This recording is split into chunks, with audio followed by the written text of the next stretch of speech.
E agora nós vamos discutir um pouquinho sobre os valores ágeis, né? Os valores da agilidade.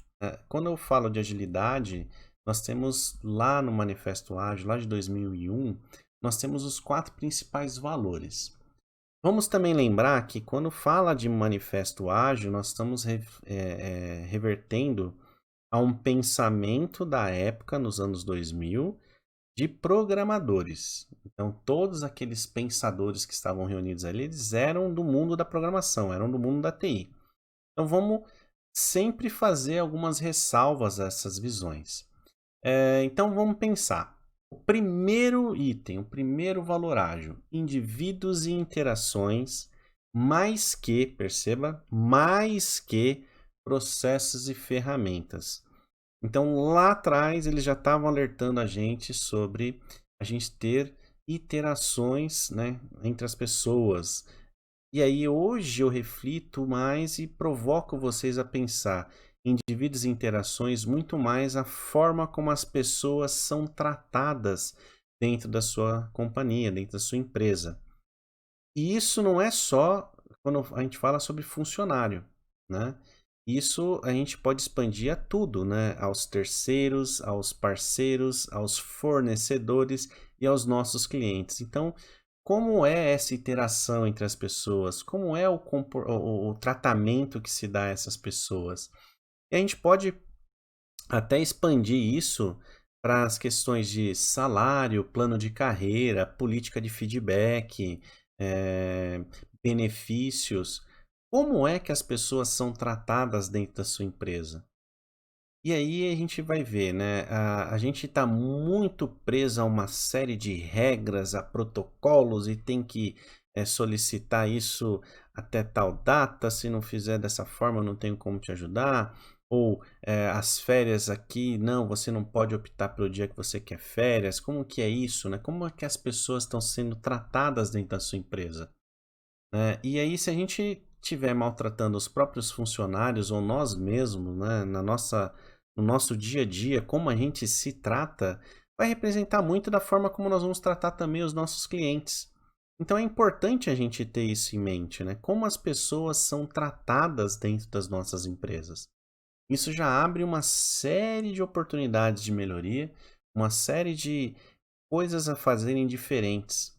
E também faz você refletir o quanto a sua empresa está avançando ou não em relação a uma busca de uma agilidade. Porque se eu estou preso a um monte de processo, estou preso a um monte de burocracia, se eu não tenho transparência nas coisas que ocorrem dentro da minha empresa, eu não tenho liberdade de opinar, eu não tenho liberdade de me expressar, como é que está funcionando isso daí? Será que está sendo um processo bacana ou realmente está dando um monte de problema? Depois nós temos o item de software funcionando, mais que documentação abrangente. Então já vamos riscar essa palavrinha software e vamos substituir por produto. Produto funcionando ou produto entregue mais do que documentação abrangente. Qual era o problema que a gente tinha lá nos anos 2000 e ainda tem em uma série de empresas? Se pensa, estuda, faz um monte de protótipo, projeta e faz um monte de coisa, mas não consegue sair do lugar em relação ao produto. A gente roda e continua correndo atrás do rabo. Eu não consigo pôr para o mercado testar alguma coisa rapidamente. Então você imagina que como as empresas reagiram ao isolamento social. Quantas empresas de fato conseguiram se adaptar a isso, né? Colocar novos produtos no mercado, ter essa disponibilidade? Então, como que é hoje no dia a dia da sua empresa, né? Você fica preso a uma série de burocracias que te travam, que não permite que você evolua? Se você trabalha num laboratório, eu sei, laboratório depende de aprovação de Anvisa, uma série de coisas. Mas todo o seu processo ele vai ficar preso a isso ou você consegue ir avançando, né? Você consegue ir pulando etapas, né? Fazendo coisas que eu posso fazer primeiro, eu não preciso esperar um resultado para já ir coletando. Como que eu estou pensando em disponibilizar o mais rápido possível esse produto? Se a gente for falar de software, a sua empresa, ela permite que você tenha entregas constantes? Ah, eu vou rodar um Scrum que ele me permite entregas constantes. Ah, mas não é o Scrum que tem que permitir. É a sua empresa, é o contato com as pessoas que tem que permitir isso. É a quebra de conceitos, de paradigmas, né? É diminuição de burocracia. É possível que eu tenha produto funcionando, que eu tenha produto entregue rapidamente? Né? Então, é, quando a gente for falar desse conceito, não só de acelerar o processo de pensamento, de começar a pensar em partes menores, em entregas constantes, mas pensar se é possível que isso ocorra. E identificando que isso não é possível, como tornar isto possível? Então as pessoas elas costumam procurar algumas bengalas. Então, uma vez que eu sei que não pode fazer, então eu nem vou tentar. Eu nem vou correr atrás, é tudo muito burocrático. Então, quando a gente vai falar de pensamento ágil, você tem que olhar que muitas das coisas que você pode fazer, ela não está presa ao seu cargo ou ao seu papel. Ela está presa à sua vontade de procurar fazer. Então, ter software funcionando, ter produto entregue, é muito mais amplo também. É o olhar para o lado, é o entender o cenário que eu estou envolvido, que eu faço parte, e como eu posso colaborar para que esse cenário melhore.